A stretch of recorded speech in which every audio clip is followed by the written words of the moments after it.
Good morning प्यारे बच्चों। बच्चों आज की क्लास में हम लोग क्लास 5th के पर्यावरण अध्ययन का EVS का 5वां पाठ जिसका नाम है बीज बीज बीज को पढ़ने जा रहे हैं। तो आज की क्लास में हम लोग कौन सा पाठ पढ़ेंगे बच्चों? बीज बीज बीज। तो सब बच्चे अपनी EVS की पर्यावरण की बुक निकाल के रख लेंगे, जिससे चित्रों के माध्यम से भी आपको पाठ को समझने में, विषय वस्तु को समझने में आसानी हो। तो चलिए बच्चों, हम लोग पाठ शुरू करते हैं। और इस पाठ में कहानी सबसे पहले दी हुई है गोपाल की। गोपाल के मौसी का परिवार अगले दिन गर्मियों की छुट्टी में गोपाल के घर आने वाला था। गोपाल बहुत खुश था कि मौसी के साथ मौसी का पूरा परिवार यानी कि उनके बच्चे भी साथ में आए। खूब मजे हम लोग करेंगे, मिलकर खूब खेलेंगे और माँ मेरी तरह तरह का पकवान भी उनके लिए तैयार करेंगे। ऐसा सोचकर गोपाल बहुत खुश था कि गोपाल की माँ ने कहा कि गोपाल, मुझे बुआ जी का फोन आया है। गोपाल की बुआ भी गोपाल के गांव में कुछ ही दूर पर रहती थी। तो अचानक से गोपाल की माँ के पास गोपाल के बुआ जी का फोन आता है और माँ बोलती है कि गोपाल गोपाल, सुबह है, तुम्हारी मौसी आने वाली है और मुझे अचानक से अभी तुम्हारी बुआ के यहाँ जाना पड़ रहा है। तो तुम क्या करना कि रात में 4 कटोरी चने भिगो देना, जिससे सुबह के लिए नाश्ता तैयार किया जाता है। ऐसा कहकर गोपाल की माँ कहाँ चली जाती है? बुआ जी के घर। गोपाल माँ की बताई हुई बात के अनुसार 4 कटोरी चने एक भगोने में, एक गंजी में लेता है, उसमें पानी डालकर उसे फुला देता है।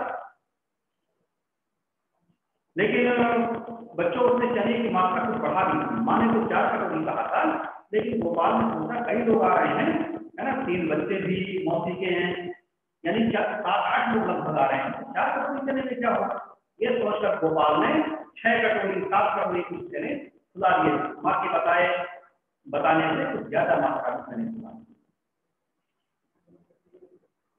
और चने फुलाकर गोपाल सो जाता है। सवेरे सवेरे सबसे पहले मौसी के आने से पहले गोपाल की माँ बुआ के घर से अपने घर आ चुकी होती है। गोपाल से पूछती है, बेटा क्या तुमने चने फुलाए? तो गोपाल ने कहा, हाँ मैंने चने भिगो दिए। और इसके बाद वो जहां पर भिगो के गंजी रखा था, भगोना रखा था, गोपाल वहां पहुंचता है और देखकर आश्चर्यचकित रह जाता है कि मैंने तो जब चने फुलाए थे तो इनकी मात्रा बहुत कम थी और यह तो गंजी से भगोने से बाहर गिर रहे हैं, ऐसा कैसे हो गया? यह सोचता हुआ गोपाल खड़ा था कि अचानक उसकी माँ वहां पर पहुंच जाती है। बोलती है, गोपाल तुमने इतने सारे चने क्यों भिगोए हैं? गोपाल सारी बात मुझे बताता है।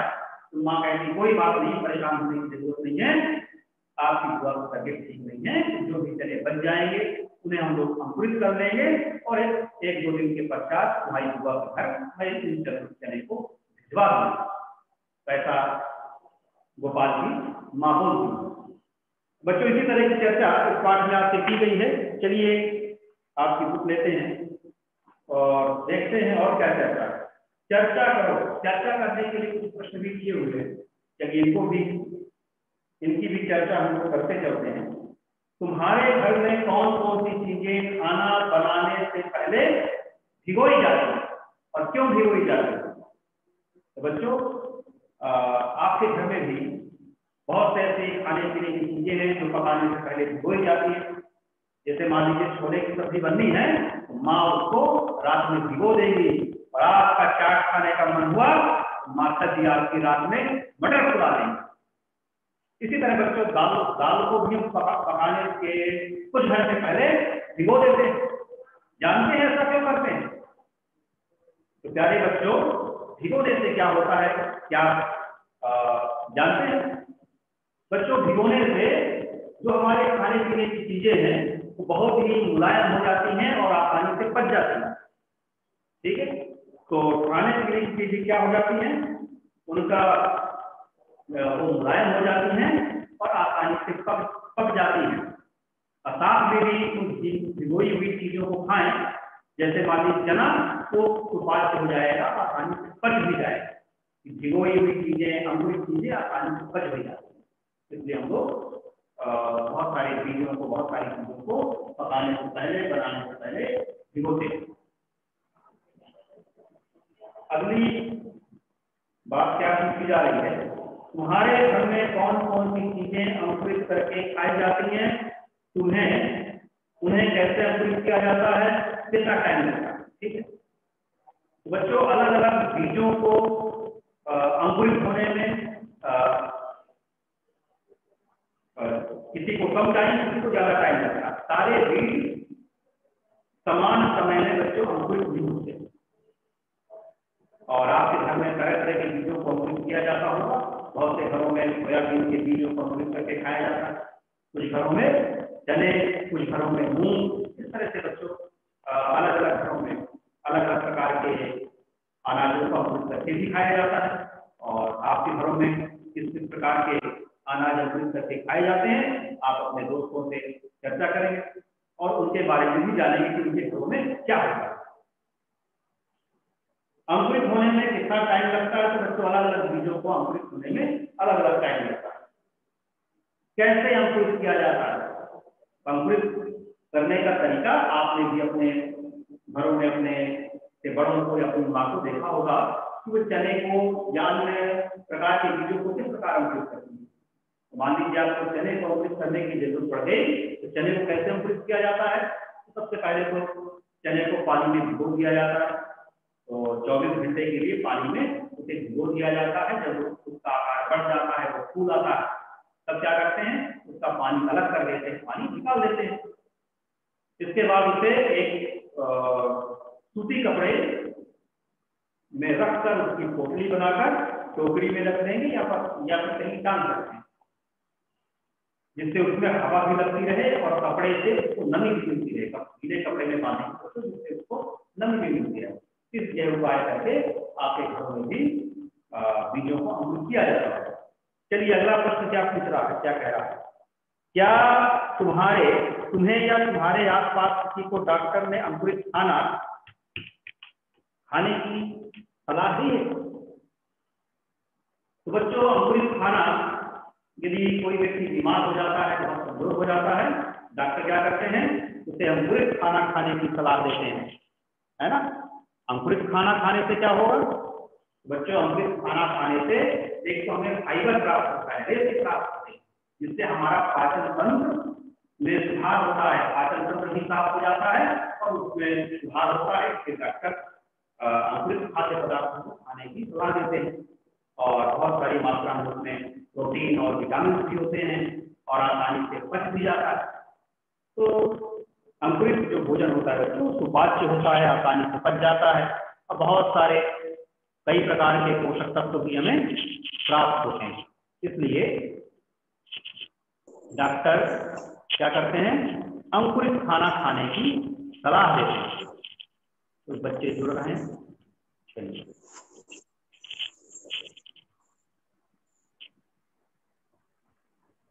चलिए बच्चों आगे बढ़ते हैं। हम लोग पहुंच चुके हैं पेज नंबर 43। सर के देखो, आपको ये बच्चों तरह तरह के बीजों को अंकुरित करना है। तो तरह तरह के बीजों को कैसे अंकुरित कर सकते हैं, एक आप प्रयोग करके बच्चों में देख लेंगे, और जिससे आपको इस बात का पता चल जाएगा कि बीजों के अंकुरण के लिए किन किन चीजों की जरूरत होती है। तो क्या करेंगे आपको 3 कटोरियां लेंगे। कितनी कटोरी लेनी है, 3 कटोरी। चलिए मैं ले रहा हूं, ये आपकी बन गई कटोरी। बनाना है नीचे, बहुत से बच्चे बहुत अच्छी आर्ट कर लेते हैं और बहुत सुंदर सुंदर कटोरियां बना लेंगे। चलिए मैं भी बनाने की कोशिश कर रहा हूँ। 1 कटोरी हो गई, और ये दूसरी कटोरी भी आपको बनाया देगा, ये बन गई दूसरी, और तीसरी कटोरी ये हो गई। इस तरह से बच्चों 3 पात्र लोग ले लेंगे, 3 बर्तन ले लेंगे। क्या करेंगे इनमें, एक में बच्चों लोग क्या करेंगे, चने रख देंगे, उसमें कुछ डालना नहीं, सिर्फ चने रख देना है। चलिए चने हमने भर दिया। हम लोग यह जानने का प्रयास करेंगे कि बीजों के अंकुरण के लिए आपको क्या क्या चीजें जरूरी, किन किन चीजों की जरूरत पड़ती है। इसमें आप क्या रखेंगे, चने सिर्फ रखे हुए। दूसरी कटोरी में क्या करेंगे, चने भिगी रख दिए, ठीक है। इसको चने क्या करेंगे, पानी भर देंगे और चने भी डाल देंगे। तीसरी कटोरी पे आपको क्या करना है, एक बच्चों कपड़ा इसमें रखना है, क्या कपड़ा रखना है जिसे पानी से गीला करके आप रखेंगे, ठीक है। और इसमें चने रख देंगे और इसे ऊपर से कपड़े को बंद कर देंगे, बांध देंगे और टाइम से पानी से सीखते जाना है। समय समय से थोड़ा थोड़ा पानी गिरा देंगे। 2-3 दिनों के पश्चात हम लोग देखते हैं कि न तो इस चने में न तो इस चने में, इन दोनों चनों में अंकुरण नहीं हुआ। जो अंकुरित हुए हैं तो तीसरी कटोरी यानी कि 3 कटोरी के चने ही अंकुरित हो पाए। क्या हो पाए हैं, अंकुरित। ऐसा क्यों हुआ बच्चों, बीजों को अंकुरित होने के लिए किन चीजों की जरूरत है, पानी भी चाहिए और साथ में हवा भी चाहिए। तो इस कटोरी में क्या है, इस कटोरी में तो बीजों को हवा तो मिल रही है लेकिन यहाँ पानी नहीं था। दूसरी कटोरी में क्या था, यहाँ तो पानी भरा हुआ लेकिन सही मात्रा में इसे वायु नहीं मिल पा रही। तीसरी कटोरी में क्या था, कपड़ा गीला था, टाइम से कपड़े को गीला भी करते जा रहे थे। यहाँ पर बीजों को पानी भी मिल रहा था, पर्याप्त मात्रा में हवा मिल रही, इसलिए तीसरी कटोरी या तीसरी कटोरी के बीज अंकुरित हो गए। बच्चों, बीजों के अंकुरण के लिए क्या चाहिए, हवा। बीजों के अंकुरण के लिए क्या चाहिए, बीजों का अंकुरण के लिए चाहिए हवा भी और पानी, दोनों चीजों की जरूरत, तभी बीज अंकुरित होंगे। और आप लोगों ने अंकुरित बीज जरूर देखे होंगे, अब अपने बच्चों ने अंकुरित बीजों को खाया भी होगा। अंकुरित बीज कैसे होते हैं बच्चों, अंकुरित जो बीज होता है उससे एक धागे जैसी रचना है, सफेद रंग का छोटा सा धागा जैसा निकला होता है। हम बीजों को भिगो कर रख देते हैं तो 2-3 दिनों में उससे एक धागे नुमा संरचना निकल आती है। ये देखिए, मैं चने का बीज मान लीजिए बना रहा हूं, ये देखिए,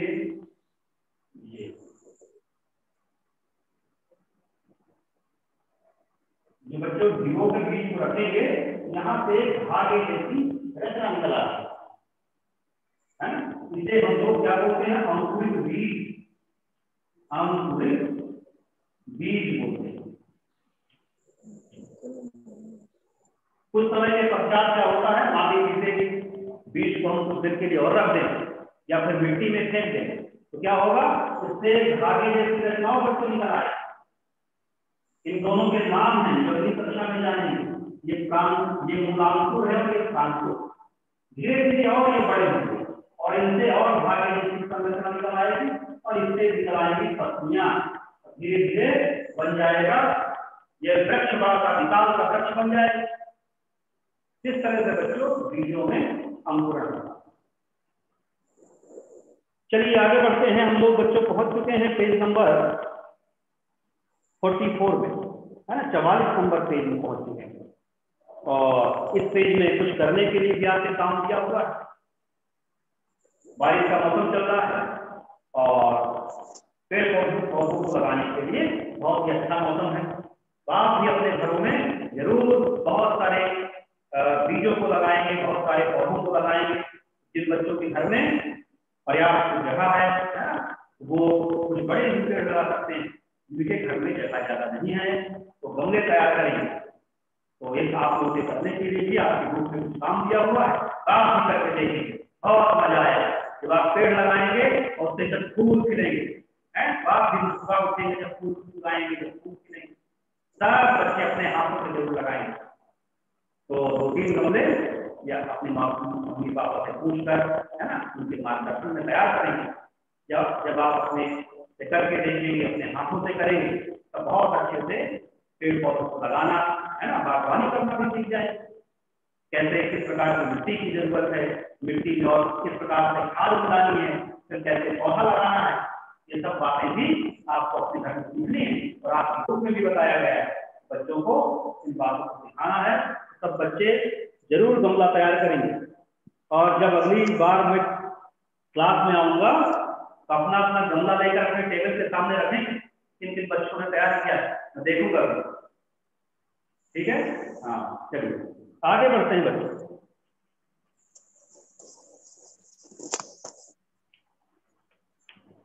बच्चों आगे बात की जा रही है, क्या कुछ पौधे बिना बीजों के भी उगाते हैं? जरूर बच्चों, बहुत से ऐसे पौधे होते हैं जिनमें बीज की जरूरत नहीं पड़ती, वो बिना बीज के ही उगाते हैं। यदि आपसे पूछा जाए तो आप झट से बता दोगे कि गुलाब की कलम काटे, मिट्टी में लगाए, नया गुलाब का पेड़ तैयार हो। बहुत सारे बच्चों ऐसे पौधे हैं जो बिना बीजों के भी तैयार हो जाते हैं, है ना, पौधे के किसी भाग से।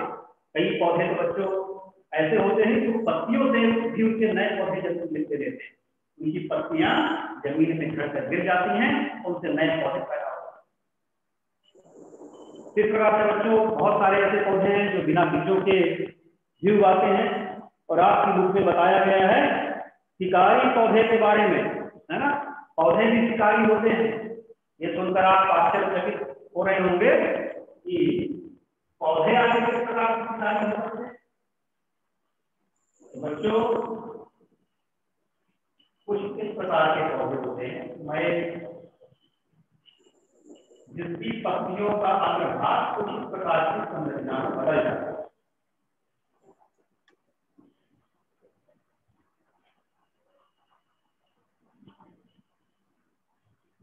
बच्चों कई पौधों के जब के शरीर में जो पोषक तत्व है ना, पौधों को वृद्धि करने के लिए या फिर अन्य गतिविधियों को, अन्य क्रियाओं को करने के लिए पोषक तत्वों की जरूरत होती है, जो अगली कक्षाओं में आप लोग जानेंगे। कई पौधे बच्चों ऐसे होते हैं जो मिट्टी से पर्याप्त मात्रा में ताकत नहीं प्राप्त कर पाते, ऐसा समझते हैं। बहुत से पौधे ऐसे होते हैं जिनकी जो मिट्टी से पर्याप्त मात्रा में पोषक तत्व नहीं प्राप्त कर पाते, तो वो फिर कैसे पोषक तत्व प्राप्त करते हैं? तो वो कीड़ों को खाकर पोषक तत्व प्राप्त करते हैं। तो इस प्रकार के पौधों में इस प्रकार की संरचनाएं पाई जाती है, घड़े जैसी संरचना होती है, और इसके मुहाने पर कुछ चिपचिपा सा पदार्थ है।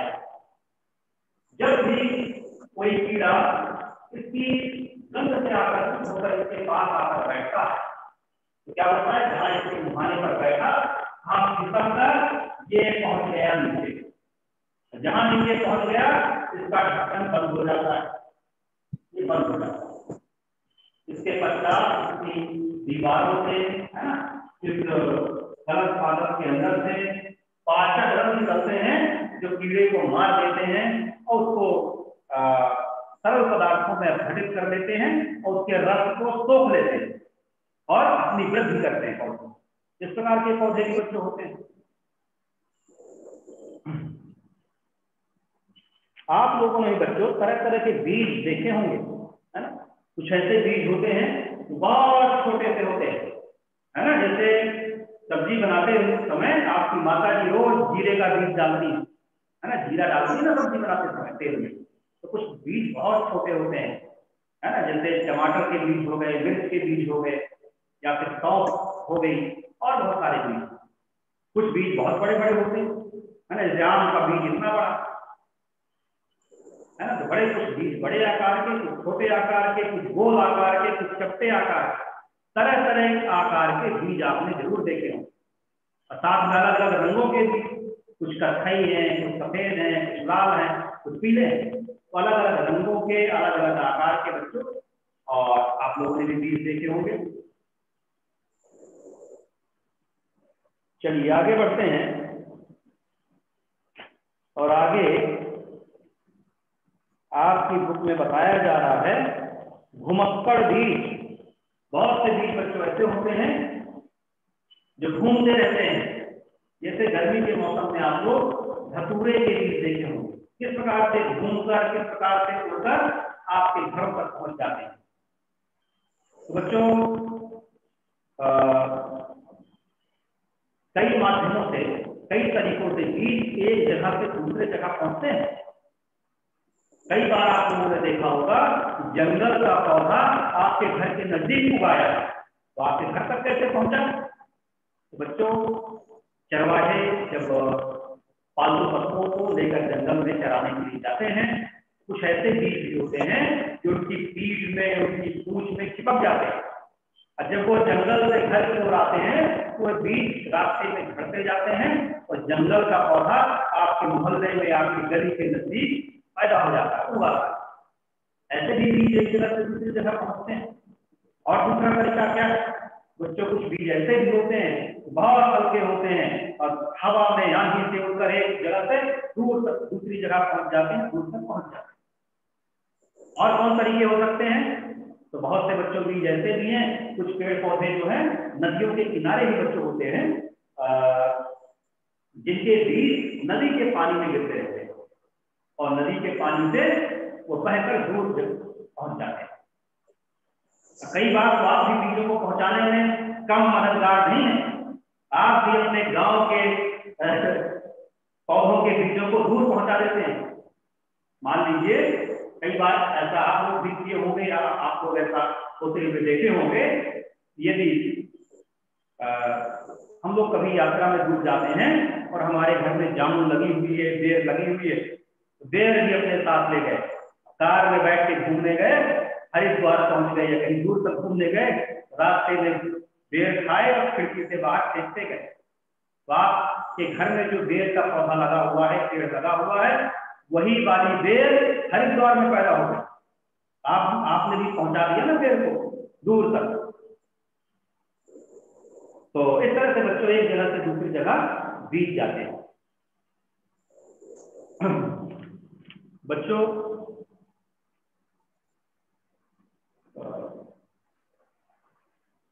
इसी प्रकार से विभिन्न देशों से भी हमारे यहाँ बहुत सारे बीज आए हैं।